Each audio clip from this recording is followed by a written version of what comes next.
Poor Bob. I almost felt sorry for him. Almost. Hey y'all, hey, it's your girl Nara. Welcome to my channel. Please like, share, comment, subscribe, and turn on your post notifications for future content. Today's video, we will be reviewing She-Devil. Before I give my final thoughts, let's start with a quick recap. So without further ado, let's get into today's video. The film opens with wife and mother Ruth Pratchett having a self-care day. She is getting beautified to attend a party with her accountant husband, Bob Pratchett. At the party, she bumps into and spills wine on her favorite romance novelist, Mary Fisher.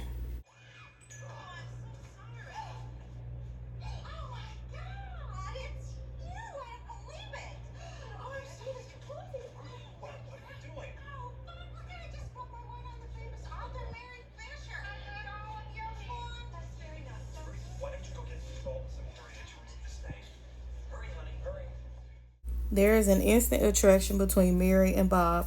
The two begin to mingle, and somehow by the end of the night, she finessed her way into getting a ride home from Bob.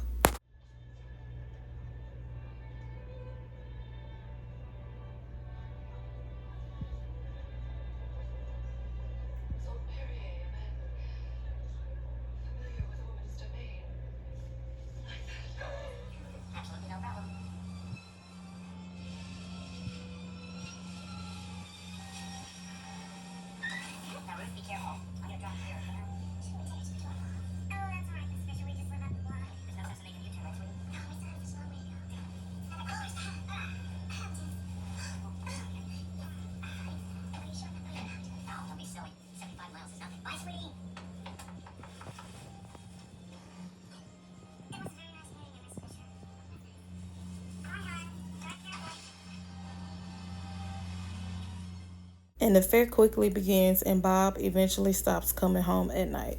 Ruth, very aware of the affair, is furious but holds out hope for her husband. Fed up, she confronts her husband while her in-laws are over for dinner. Bob, already agitated, leaves his wife and kids for Mary.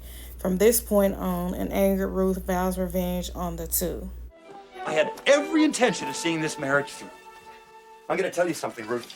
Life is made up of assets and liabilities. As a man, I have 4 basic assets. 1, a home that is my castle.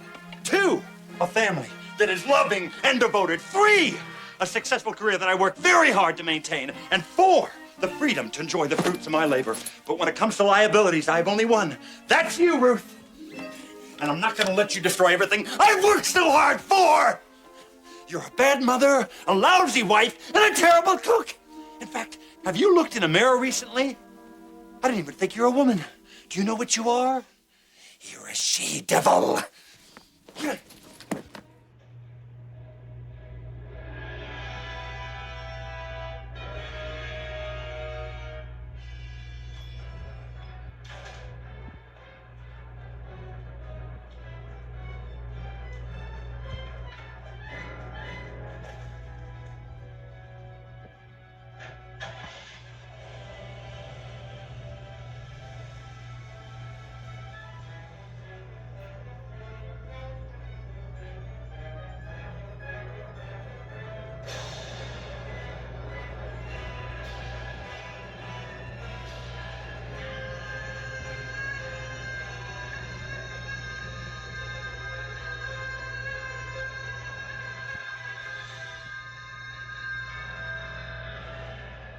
The next day, while the kids are at school, Ruth makes a list of her husband's assets. This list includes his home, family, career, and freedom. Ruth procures Mary's financial records from Bob's home file cabinet. She then overloads the electricity in the house, causing an explosion. The kids arrive to an ash-ridden home, are then taken to live with their father temporarily in the palace by the sea. Number 1 on the asset list is now complete.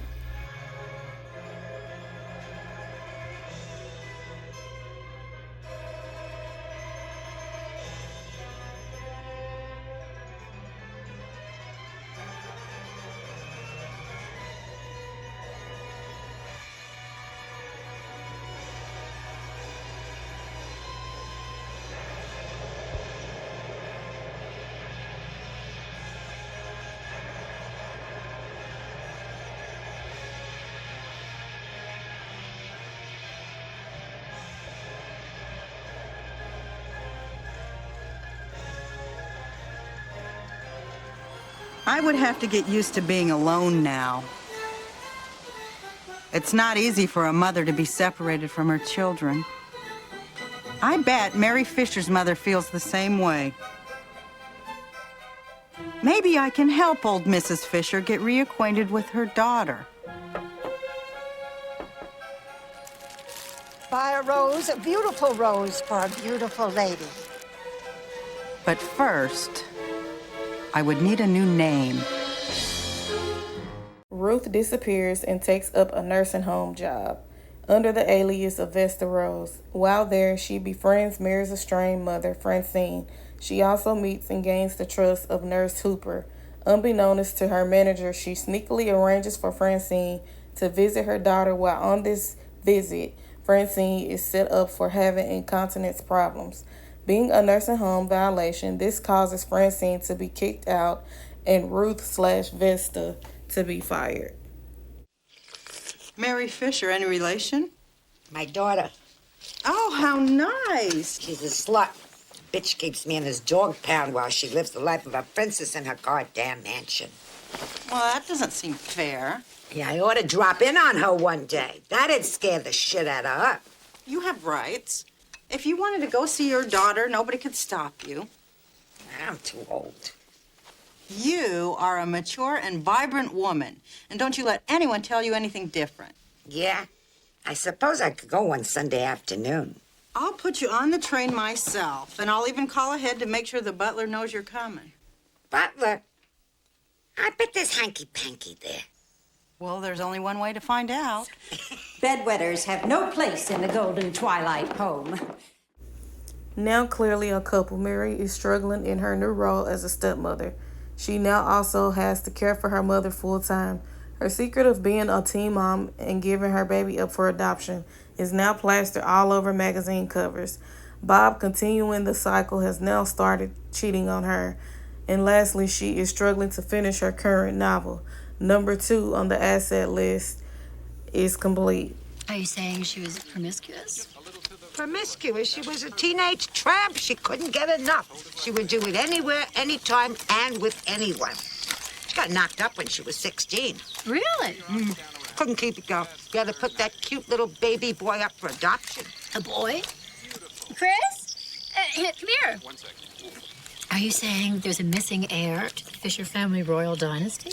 Well, my ass. Her father was a kosher butcher from Hoboken. A lovely man. Ruth's termination inspires Hooper to leave as well, and the two start an employment agency for women rejected by society. Feeling useless? Think you have nothing to offer? Were you voted least likely to succeed? Then you're just the person we're looking for. Continuing on with her plan, she helps the beautiful Olivia get hired on as Bob's new secretary. Of course, the two begin engaging in extracurricular activities. The lonely Mary is starting to crash out while Bob's new mistress is catching feelings. She expresses these feelings to him during one of their rendezvous. This causes Bob to detach, dump, and fire her. Distraught, she reveals to Ruth that Bob has been cheating all of his clients by skimming interest off their accounts, then transferring it to his offshore account in Switzerland.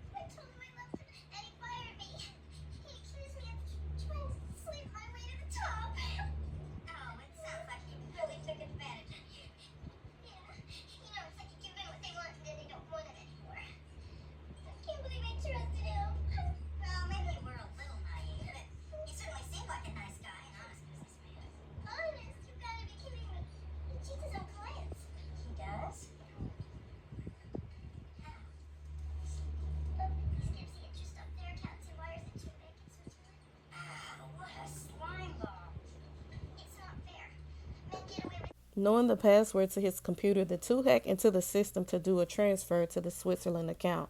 This embezzlement is then reported to the IRS. While Olivia is doing her thing, Ruth sneakily steals the pictures from their escapade and sends them to Mary. Mary has now published her book and it is a flop.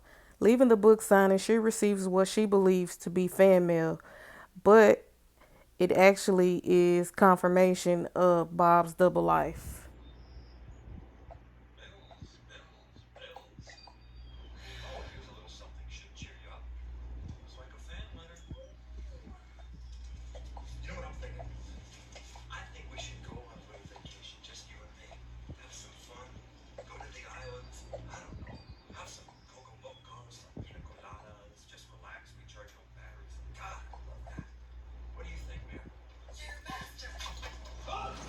You know you're the only woman I've ever been faithful to! This was the straw that broke the camel's back, and Mary soon starts to regain control of her life by forcing everyone, including the dog, to get information. Number 3 on the asset list is now complete.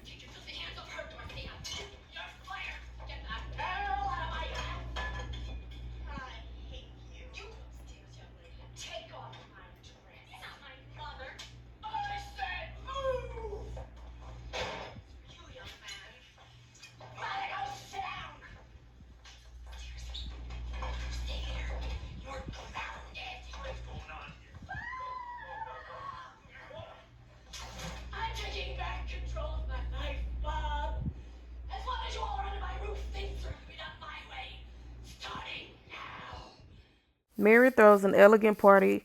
Bob, attempting to get back on her good side, declares his love for her with a toast amongst her socialite friends. Mid-sentence, state troopers arrive with a warrant for his arrest. For what? For fraud and embezzlement.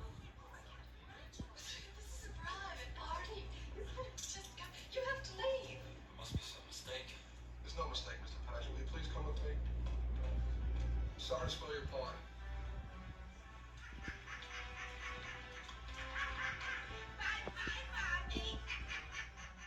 While meeting with his lawyer, we learn that Bob is being charged with embezzlement. Mary starts putting 2 and 2 together. She realizes he has been stealing from her as well, with her being the biggest sponsor. She fires and leaves him and sells her palace by the sea.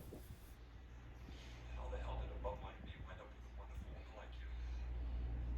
Don't you dare touch me. I think I was yesterday. Hey, what is the matter?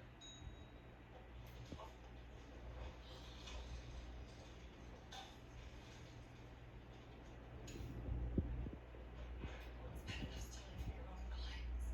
You steal from the very hand that feeds you. You heard what Lara said. Computer. Computers don't have Swiss bank accounts, Bob, bitch. I want you out of my life.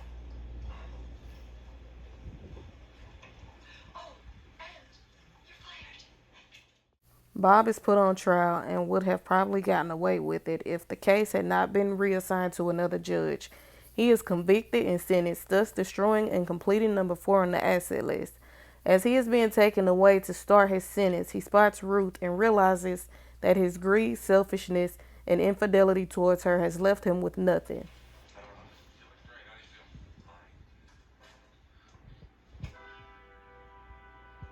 Fine.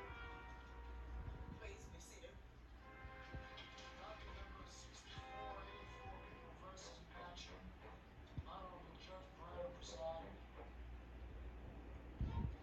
It is true that the defendant has no criminal record and is a well-respected member of the community.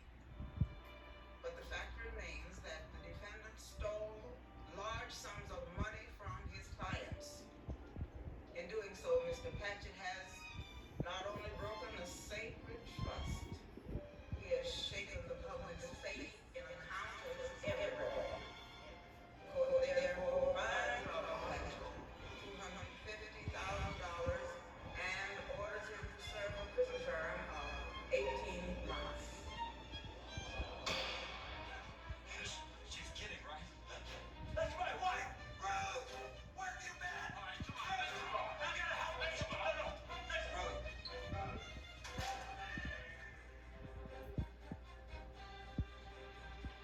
Poor Bob. I almost felt sorry for him. Almost.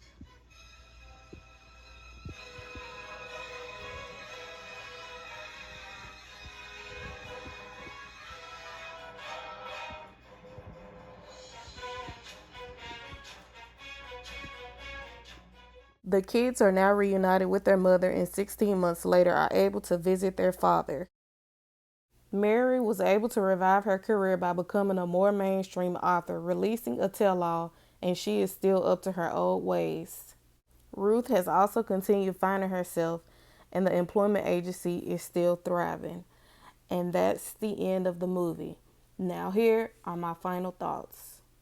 Ruth was a devoted mother and housewife who lost herself in the process. I feel like her actions were justified. She spent and sacrificed her whole life for this man, and he betrayed her in the end, but also ended up needing her once he lost everything. I hate the circumstances, but I'm happy she was able to not only find herself, but help other women such as Hooper do the same as well.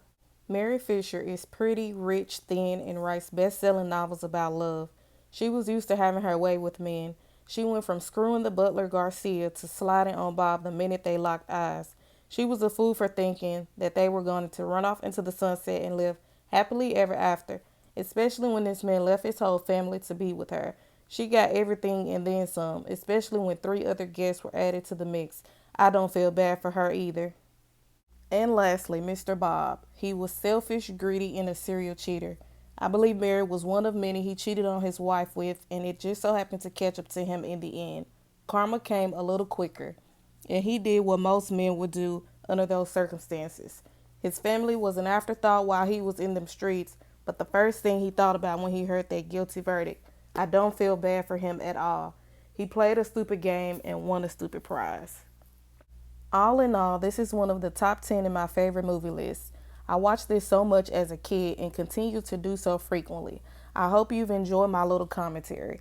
Again, please like, share, and let me know what other movies you would like for me to review in the comment section. Also, let me know what you think about this film. God loves me. God loves you. I'll see you next time.